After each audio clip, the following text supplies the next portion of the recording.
All right, ready for a deep dive into some serious Zen wisdom today. Always up for that, especially when it involves a 13th century Zen master and a 20th century rebel mystic. Talk about a dynamic duo. We're talking Dogen and Osho, right? You got it.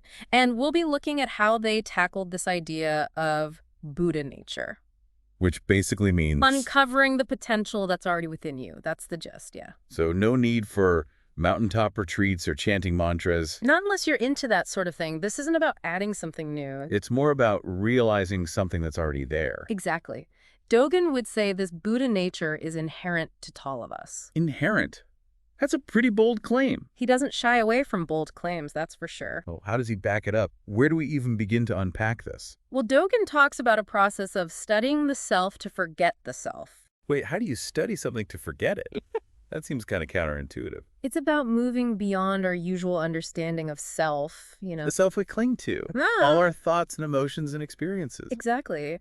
Dogen suggests that by really examining those, we start to see through them. See through them how? To see their impermanence, their illusory nature. It's like, how to put it? Like we're so caught up in the waves, we forget there's an ocean underneath. Yes, that's a great way to put it. So it's about detaching from that constant internal chatter, all those thoughts swirling around in our heads. You got it. And that's where Osho's interpretation gets really interesting. He uses this analogy from Einstein's theory of relativity.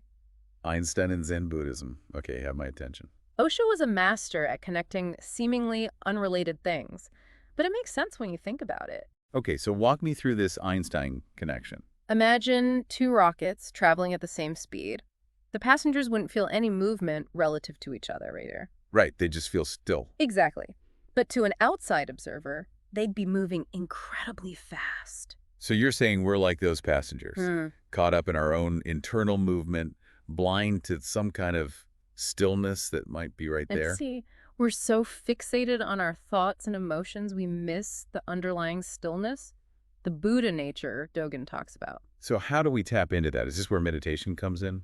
It's part of it, but Dogen wouldn't necessarily advocate for just sitting on a cushion. There's more to it than that. He really emphasizes the importance of what he calls practical understanding. Meaning? It's not enough to just intellectually grasp these concepts. It's about embodying them in our daily lives. So it's not enough to just read about Zen. We have to live it. Exactly. And that's where Osho's insights can be incredibly helpful. He was all about bridging that gap between theory and practice. And often with a good dose of humor, right? Oh, absolutely. He was a master storyteller. For instance, to illustrate how oblivious we can be to our own potential, he tells this funny story about a priest and a snoring churchgoer. A snoring churchgoer. Okay, now I have to hear this. So this wealthy gentleman, every Sunday without fail, he'd fall asleep during the sermon. And not just a quiet little nap, mind you. We're talking full-on snoring. I can only imagine the priest's dilemma. Right. Can't exactly tell the guy to pipe down, can he? So what did he do? Well, he noticed the man's grandson was always there. So the priest, being a resourceful sort, figured out a way to, let's just say, incentivize the young boy to keep his grandfather awake. Incentivize? You mean he bribed the kid? Let's just say a small business transaction took place to ensure quieter sermons. That's hilarious. It is, but it makes a point, right? We can be completely unaware of our potential, even when it's right in front of us. We're all just snoring through life, oblivious to that Buddha nature inside us. In a way, yeah. And that's where Dogen's emphasis on direct experience comes in. He believed we can't rely on others to wake us up. It's an inside job. Exactly. And it's not about becoming someone else, striving for some idealized version of ourselves. It's about recognizing the potential that's already there. Yes, even if it's buried under layers of, conditioning, habitual patterns. So how do we even begin to peel back those layers? That's where this studying the self thing comes in. Right. It's about questioning our assumptions, challenging our beliefs, and most importantly, experiencing the world firsthand. Not just relying on what we've been told or what we think we know. Exactly. It's about waking up from those preconceived notions and seeing reality as it is, unfiltered. That's easier said than done, though, isn't it? Yeah. Our minds are constantly racing, judgments, anxieties, to-do lists. It's like a never-ending hamster wheel. It's definitely a practice. Dogen wouldn't disagree with that. It's not like you just flip a switch and boom, enlightenment. So where do we even begin? Yeah, maybe that's a good place to start for our next deep dive. We can look at some practical ways to cultivate that awareness Dogen talks about. Sounds like a plan. I'm ready to hop off the hamster wheel and see what this Buddha nature is all about. So, practical ways to cultivate awareness, huh? Where do we start? It's not like I can just quit my job and join a monastery. That's true. Dogen and Osho wouldn't recommend that either. Right. They were all about embracing the world, not hiding from it. Exactly. They saw enlightenment as something that unfolds within the messiness of life, not separate from it. Okay, so how do we do that? How do we take these Zen ideas and actually make them work in our everyday lives? Well, it starts with recognizing that even the most ordinary activities can be opportunities for practice. Like what? Give me an example. Take washing the dishes. Sounds pretty mundane, right? Tell me about it. Not exactly my favorite chore. But what if, instead of rushing through it, thinking about all the other things you'd rather be doing, you brought your full attention to it? To the feel of the water, the soap suds, the plates. Exactly. Suddenly, it's not just about getting the dishes clean, it's an exercise in mindfulness. I see. So it's about shifting our focus from the end goal to the process itself. Precisely. And that's something you can apply to almost anything, your work, your relationships, even your commute. So, like, instead of stressing about traffic, I should just be present with the steering wheel in my hands, the cars around me. Exactly. It's about finding those little pockets of stillness amidst the chaos. Okay, that makes sense. But let's talk about enlightenment for a second. We're talking about accessing some deep wisdom here. Is that really possible while I'm, like, answering emails and folding laundry? Dogen would probably point you to his analogy of the jewel sewn into the drunkard's robe. Oh, yeah, that's the one where the guy is totally oblivious to the treasure he's carrying around, right? Exactly. It's a powerful image, don't you think? It is. It's like we're all walking around with this incredible potential inside us, but we're too busy or distracted to even notice. That's the idea. And Mindfulness, right. But that's easier said than done. Our minds are constantly pulling us in a million different directions. true, but that's where the practice comes in. It's about noticing those thoughts without judgment, those emotions without getting swept away by them. Creating some space between ourselves and that inner chaos, Exactly. And in that space, that's where we start to tap into that Buddha nature. which isn't about becoming someone else, right? Not at all. It's about recognizing the wisdom and compassion that's already within us. It's about uncovering our true selves, not creating some idealized version of ourselves. Exactly. And that's a journey we can all embark on, regardless of where we are in life. No prerequisites required. None whatsoever. Just a willingness to show up, to pay attention, to be present. That sounds both simple and incredibly challenging at the same time. It's both. But that's the beauty of it. And that's what Dogen and Osho both emphasized.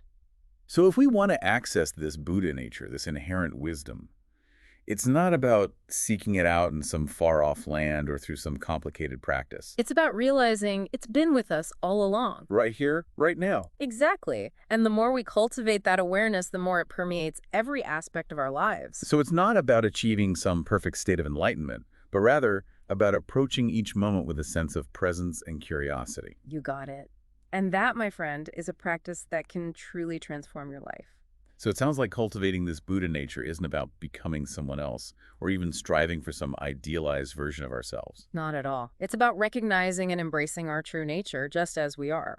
And that journey of self-discovery, that process of studying the self to forget the self, as Dogen put it, can lead to a more fulfilling and meaningful life. And it's a journey we can all embark on, regardless of our background beliefs or current circumstances. Which is a truly empowering message, don't you think? Absolutely. And it's a message that's particularly relevant in today's world, where we're constantly bombarded with external messages about who we should be and what we should be doing. It's easy to get caught up in that noise and lose sight of our own inner compass, our own unique path. Exactly. So how do we stay true to ourselves amidst all the distractions and demands of modern life?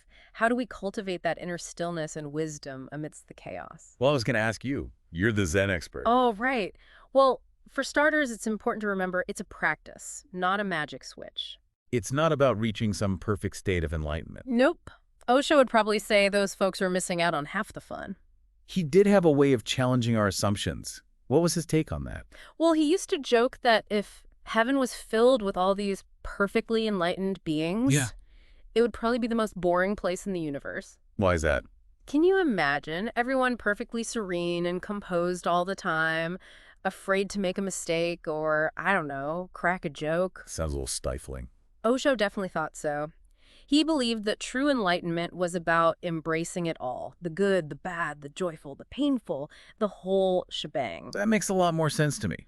Who wants to live in a world without laughter or, the occasional indulgence? Right. And Dogen, in his own way, kind of echoes that sentiment.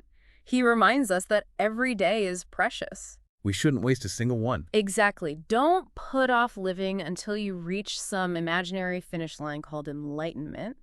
It's about finding that awareness, that joy in the here and now. In the richness of this very moment. Yes. And it doesn't have to be some big dramatic thing either. Dogen would say it's about appreciating the suchness of it all. Suchness. Like really being present for this conversation, for example.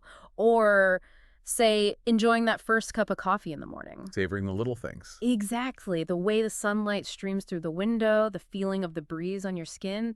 Those are the moments where we connect with that Buddha nature. Those moments of peace, awareness that are already within us. Precisely. And the more we cultivate that awareness, the more those moments will naturally arise in our lives. So it's not about seeking out something outside of ourselves, but rather turning inward and realizing that potential has been there all along. Now you're getting it. It's about recognizing the extraordinary in the ordinary. Well, on that note, I think we've covered a lot of ground today. Any final thoughts before we wrap up this deep dive? Just this. What if the key to unlocking your own Buddha nature, to experiencing that inherent peace and wisdom, isn't about achieving some distant goal, but about fully embracing the richness of this very moment, just as it is? It's definitely something to ponder. And hey, maybe even have a good laugh about along the way. Mhm. Thanks for joining us for another deep dive. We'll see you next time.